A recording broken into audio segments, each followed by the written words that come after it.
दिल्ली के constitution club में राष्ट्रीय लोक जनशक्ति पार्टी दिल्ली प्रदेश का कार्यकर्ता सम्मेलन आयोजित किया गया, जिसमें आने वाले चुनावों की रणनीति तैयार की गई और अपने कार्यकर्ताओं को पूरी मेहनत के साथ चुनावी मैदान में उतरने के लिए कहा गया।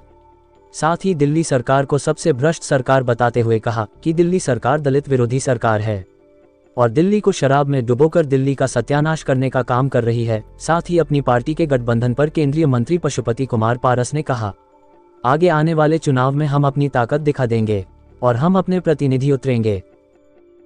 हम एनडीए गठबंधन के पार्टनर हैं, एनडीए गठबंधन के ईमानदार सहयोगी हैं और पूरे देश में हमारी पार्टी का जो हम लोग संगठन घूम घूम के कर रहे हैं, तो हम लोग का एक ही उद्देश्य है कि 2024 का जो लोकसभा का चुनाव होगा वो परम आदरणीय नरेंद्र मोदी जी के नेतृत्व में पूरे देश में एक लहर है।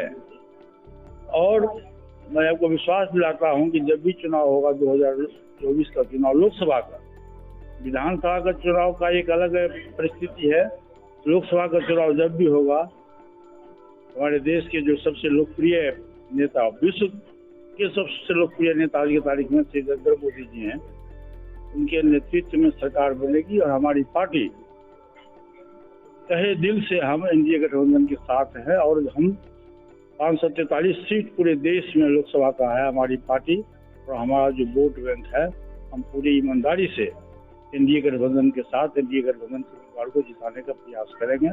और मैं एक बात और भी कहता हूँ कि 2024 का जो लोकसभा का चुनाव होगा उसमें मेरे हिसाब से प्रधानमंत्री पद कोई वैकेंसी नहीं है। तीसरी बार देश में प्रधानमंत्री के रूप में श्री नरेंद्र मोदी जी शपथ ग्रहण लेंगे, मैं आपको पूरे विश्वास के साथ दिलाता हूँ। और आप एक बात देख लीजिए कि आज़ादी के लगभग 75 वर्ष पूरा हुआ है, आज तक देश में जो भी प्रधानमंत्री चुने गए थे वो सिर्फ देश के नेता थे। पहली बार देश ने प्रधानमंत्री को, ऐसे व्यक्ति को प्रधानमंत्री चुना है जो विश्व स्तर का सर्वमान्य नेता। और जब भी हमारे प्रधानमंत्री जब विश्व दौरा पर जाते हैं, आप देखे होइएगा, से 2-3 महीना पहले वो गए थे, अमेरिका का भी दौरा हुआ था जो विश्व का सबसे सबल कंट्री अमेरिका है। वहाँ के राष्ट्रपति ने क्या कहा? वहाँ के राष्ट्रपति ने कहा कि नरेंद्र मोदी जी, आप इतने लोकप्रिय नेता हो कि हमारी इच्छा होती है कि आपका ऑटोग्राफ लें। सवाल है, चिराग पासवान ने कहा है कि हाजीपुर में आप रैली करने जा रहे हैं, तो 3 साल में आपने कोई सभा रैली की है क्या हाजीपुर में? जब से केंद्रीय मंत्री बने तब से कोई? पहले चिराग पासवान से पूछिए कि उसने जमुई में किया है। अरे हंसना और गाल फुलाना एक साथ नहीं होगा। जो जैसा कर्म करेगा वैसा फल देगा भगवान, ये है गीता का ज्ञान। आज पछतावा हो रहा चिराग पासवान को, क्यों? इसलिए तो मैंने कहा था आज आया एनडीए के दरवाजे में, और आज भी एनडीए के दरवाजे में आया, उसके मनसा ठीक नहीं है। आपने देखा होगा कि अभी राजस्थान में उन्होंने अपना उम्मीदवार दिया, एनडीए कैंडिडेट के खिलाफ में उन्होंने उम्मीदवार दिया। तो हंसना और गाल फुलाना एक साथ नहीं चले। अरे आप जमुई के नेता हो, आप जमुई के सांसद हो, जमुई से लड़ो, भागते क्यों हो? जमुई की जनता को धोखा क्यों देते हो तुम? है पासवान जी जब जीवित थे तो पासवान जी पहली बार 2014 में गए थे जमुई, तो उन्होंने कहा था कि मैं अपने बेटा को सुपुर्द करता हूँ, जब तक राजनीति में जिंदा रहेगा जमुई की जनता की सेवा करेगा। फिर क्यों तुम भाग रहा है जमुई से जी? हाजीपुर मेरा कर्म भूमि है, हाजीपुर के मैं सांसद हूँ। जिस पिताजी की बात चिराग पासवान करता है, उनके पिताजी ने मुझको अपना उत्तराधिकारी चुन के हाजीपुर से चुनाव लड़ाया, इसलिए कहीं कोई प्रश्न नहीं उठता। हाजीपुर के मैं सांसद हूँ, हाजीपुर से चुनाव लड़ूंगा और मैं कहा हूँ कि बिहार में सबसे अधिक वोट से हमारी जीत होगी।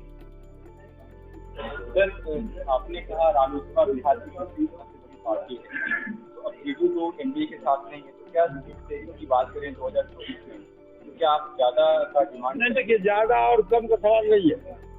हमारा उद्देश्य है कि बिहार में 40 लोकसभा सीट है, 40 लोकसभा सीट पर हम कैसे जिता में अपने उम्मीदवार को। एनडीए गठबंधन के हम पार्ट है, हमारा उद्देश्य है कि 40 सीट है। अब उसमें हमारी पार्टी और जो एनडीए के गठबंधन के जो बड़े नेता हैं, उन लोगों के बीच में आपस में बैठक होगी, जनवरी में बैठक तय होगा, जनवरी में बैठक होगी, उसमें जिसका जो अधिकार जहाँ बनेगा वो मिलेगा, उसमें कहीं कोई फगड़बत की बात नहीं। सर, क्या आपकी पार्टी लोकसभा चुनाव में अपने कार्यकर्ताओं को टिकट देंगे अगर दूसरे राज्यों में? देखिए, जब एनडीए गठबंधन के हम सहयोगी दल हैं, जब हम सहयोगी दल हैं तो हम बैठेंगे, जहां मेरा अधिकार बनेगा वहां हम प्रयास करेंगे, ठीक ना। हरियाणा और दिल्ली से जो लोग आते हैं नहीं, देखिए, लोकसभा के चुनाव का एक अलग इशू है। लोकसभा के चुनाव में पूरे देश में एनडीए गठबंधन के एकमात्र नेता है परम आदरणीय नरेंद्र मोदी जी, और हमारी पार्टी का ये अच्छे ढंग से संगठन रहेगा और लोकसभा के चुनाव में प्रदर्शन मेरा अच्छा रहेगा। तो जब भी विधानसभा का चुनाव होगा, मैं निश्चित रूप से प्रयास करूंगा, चाहे हरियाणा हो चाहे जहां कहीं भी हो, हमारी पार्टी का विधानसभा के चुनाव में हम लोग प्रयास करेंगे और हमारा उम्मीदवार वहाँ होगा।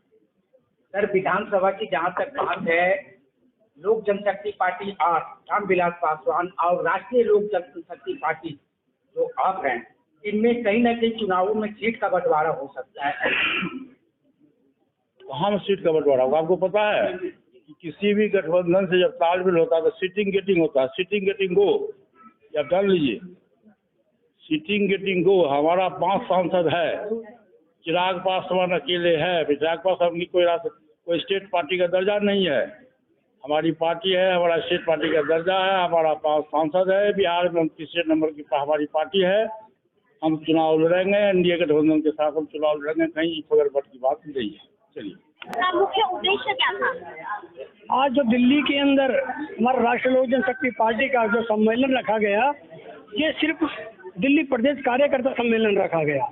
इसमें किसी भी प्रकार का और हमने रणनीति नहीं बनाई, क्योंकि राष्ट्र अध्यक्ष हमारे माननीय श्री पशुपति पारस जी के आदेश अनुसार हमें आदेश हुआ कि दिल्ली की जो हमने टीम बनाई है, दिल्ली प्रदेश की जो टीम बनाई है, जिला स्तर की टीम बनाई है, विधानसभा में जो काम करेगी, ब्लॉक अध्यक्ष में जो काम करेगी, बूथ लेवल पर जो काम करेगी, उसके लिए आज ये दिल्ली प्रदेश में कार्यकर्ता सम्मेलन रखा गया। सर, आने वाले इलेक्शन की जो चुनावी तैयारियां हैं, क्या उसके लिए भी इस प्रोग्राम को रखा गया आज? हाँ, आने वाले जो चुनाव है उनके लिए हमें आदेश होगा, क्योंकि हम एनडीए के साथ हैं और माननीय प्रधानमंत्री नरेंद्र मोदी जी, जो कि हमारे फूड प्रोसेसिंग मंत्री भारत सरकार में पशुपति पारस जी, उनके आदेश अनुसार जो भी रणनीति बनेगी हम एनडीए के साथ होंगे, और एनडीए के साथ दिल्ली में भी अगर हमारा गठबंधन होगा तो हम लड़ेंगे, और हम जैसा भी हमारे साथ आदेश होगा उसका हम आदेश का पालन करेंगे। सर, जैसे कि आपने आम आदमी पार्टी को भ्रष्टाचारी सरकार बताते हुए कहा कि वो जनता विरोधी है, तो आप कैसे साबित कर सकते हैं कि आप जनता के हित में है और आम आदमी पार्टी जनता के विरोध में है? मुझे कहने की जरूरत नहीं है कि आम आदमी पार्टी से जो दिल्ली के मुख्यमंत्री है केजरीवाल जी, मुझे कहने की जरूरत है, जनता सब कुछ देख रही है। आप चाहे दिल्ली जल बोर्ड का ले लो, चाहे एजुकेशन का ले लो, और आपने एक नई बात और देखी होगी, जो शराब घोटाले के अंदर जो अंदर दिल्ली जेल के अंदर जो बंद, तिहाड़ जेल के अंदर इनके जो 2 मंत्री बंद हैं, और उसके बावजूद भी इन्होंने शराब घोटाले के अंदर वो काम घिनौना काम किया है जो कि इनको नहीं करना चाहिए। जैसे चलो ठेके दिए, सब दारू के सब जगह दिए, किंतु इन्होंने मेट्रो स्टेशन के अंदर जो शराब के जो ठेके खोले हैं वो बिल्कुल अवैध तरीके से खोले गए हैं, जहाँ से हमारी माताएं बहनें जो निकलते हैं, युवा जो निकलते हैं, उन पर गलत असर पड़ता है, और आने वाली पीढ़ी इसको जो है केजरीवाल जी को माफ नहीं करेगी किसी प्रकार से। सर, जैसे कि आप बताते हैं कि दलितों के हित में आपकी पार्टी काम कर रही है, लेकिन आज भी कहीं ना कहीं दलित जो है वो सर्वाइव कर रहे हैं, आज भी परेशानियां दलित उठा रहे हैं। इस बारे में आपका क्या कहना है? हमारे माननीय प्रधानमंत्री नरेंद्र मोदी जी केंद्र से पूरी चीजें गरीबों के लिए वितरित कर रहे हैं और दिल्ली गवर्नमेंट को दे रहे हैं, जो कि दिल्ली गवर्नमेंट इसको सुचारू रूप से नहीं जनता के द्वारा तक नहीं पहुंचा पा रही। अगर आपने देखा होगा, क्योंकि आप लोग दिल्ली से हैं, आपने देखा होगा दिल्ली की जितने भी राशन की दुकानें हैं उसमें आपको गाड़ियों में ले लेकर नौकरियां जो कर रहे हैं, जिनके घरों के अंदर बिल्डिंग बनी हुई है, जिनों के 5-5 मंजिल मकान बने हुए हैं, उनके सिर्फ प्रशासन से मिलकर वो मुफ्त का राशन ले रहे हैं।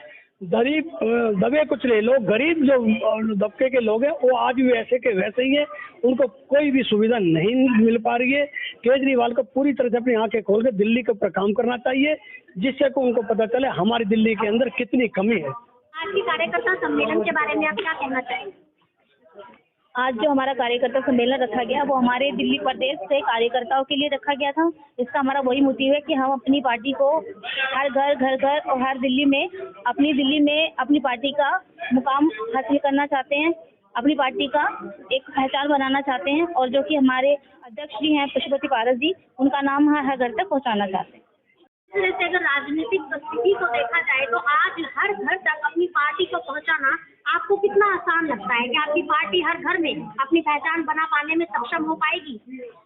बिल्कुल सक्षम हो पाएगी मैम, जो कि हमारे जो रामविलास पासवान जी थे, जो आज इस दुनिया में नहीं है, लेकिन जो उन्होंने जो हमें मार्ग दिखाया, जिस मार्ग पे हम चल रहे हैं, उन्हीं का ही दिखाया हुआ रास्ता है। और जो वो अपनी पहचान छोड़कर गए हैं, हमें ये बताने की जरूरत नहीं है कि हम किस पार्टी से जुड़े हुए हैं। हर पार्टी अपने आप हमारा रास्ता खुद से बनाएगी, और मेरे को पूरा विश्वास है कि हर कोई इंसान हमारी पार्टी से जुड़ने के लिए खूबी हमारे साथ तैयार होगा।